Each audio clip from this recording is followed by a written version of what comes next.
Welcome to The Explainer. Today, we are getting into one of the wildest, most disturbing scandals in recent memory. We're going to pull back the curtain on the story of Jeffrey Epstein, a story that goes from a private island paradise straight into a dark web of power, crime, and so many unanswered questions. Let's get right into it. Okay, so our story kicks off on this beautiful 75-acre private island in the Caribbean. Epstein bought it back in '98 for almost $8 million. Just picture it. Pristine beaches, stunning villas, pools, even a helipad. I mean, it looked like absolute heaven on earth. It was called Little St. James. But yeah, this is where the story takes a really dark turn. Because underneath all that luxury, something truly horrific was going on. The locals, they had a nickname for the island, and that name tells you everything you need to know about the trafficking and abuse of young girls that was happening there. A place that looked like heaven was actually a living hell. So, this raises some pretty obvious questions, right? First off, who in the world owned a place like this? And maybe even more importantly, who were all the powerful people flying in and out of this so-called paradise? The man at the center of it all was Jeffrey Epstein. And his backstory is kind of weird. He starts out as a math teacher, and then somehow, and that's a big somehow, he just skyrockets into the world of high finance. He starts advising billionaires, makes a fortune, but his real currency, his real power, came from his connections. And when we say connections, we're not kidding around. I mean, just look at this list. It is staggering. We're talking British royalty, famous scientists, Hollywood stars, US presidents, world leaders, the whole shebang. This guy wasn't just rich, he was plugged into a level of global power that most people can't even imagine. So for years, all this stuff, it's happening in the shadows, on his island and in his other mansions. But then, in 2005, one single thread gets pulled by one brave teenager, and the whole thing starts to come apart. It all starts with one 14-year-old girl. She goes to the police, she tells them her story, but then they ask her a crucial question. Do you know anyone else this happened to? And she did. She gave them 2 more names, and those girls knew more girls. And all of a sudden, this isn't just one case anymore, it's a cascade. And the police, they're realizing, whoa, wait a minute. This isn't just random abuse. What they'd stumbled upon was something far more sinister and highly organized.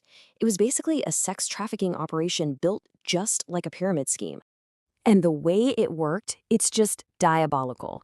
A young girl would be lured in, abused, and then offered more money to bring in her own friends. It's a truly cruel system that turns victims into recruiters, making the whole disgusting operation grow on its own. So the investigation, codenamed Operation Leap Year, it takes off. Pretty soon, the police and the FBI have identified at least 36 minor victims. I mean, you've got dozens of witnesses, you've got clear evidence. This should be a slam dunk, right? An open and shut case. So you'd think he's going away for life. It seems inevitable. But that's not what happened. Not even close. Behind the scenes, his very powerful lawyers were cooking up a plan to make the entire federal case just disappear. And this is the part of the story that just makes your head spin. The federal prosecutor in Miami at the time, a guy named Alexander Acosta, secretly cuts this unbelievable deal. I mean, you have a massive federal case for international sex trafficking, and it gets boiled down to 2 minor state charges. In exchange, Epstein and all his buddies get full immunity from all federal charges. It's insane. And let's be clear, prison is a very strong word for what he got. We're talking a private wing of a county jail. He was allowed to leave for his office 12 hours a day, 6 days a week on work release. He was out in 13 months. And maybe the most shocking part of all, the victims were never even told about this deal. It was all done in secret. So for almost 10 years, that's it. Epstein is a free man again, flying around on his private jet, living the high life. The story is dead and buried. Or so it seemed, because one reporter just refused to let it go. This is Julie K. Brown from the Miami Herald, and she spends years, literally years, digging into this. She tracks down the victims who were ignored. She uncovers that secret deal that protected Epstein and his friends. And what she found was about to blow the whole thing wide open all over again. So check out this timeline. He gets out in 2009. Then, for years, nothing. But in 2018, Brown drops her bombshell series, Perversion of Justice. And it's an absolute explosion. People were furious. There was so much public outrage that federal prosecutors in New York had no choice but to reopen the case. And a huge reason that pressure was so intense was this. Her reporting found more victims. A lot more. Over 80 potential victims came forward.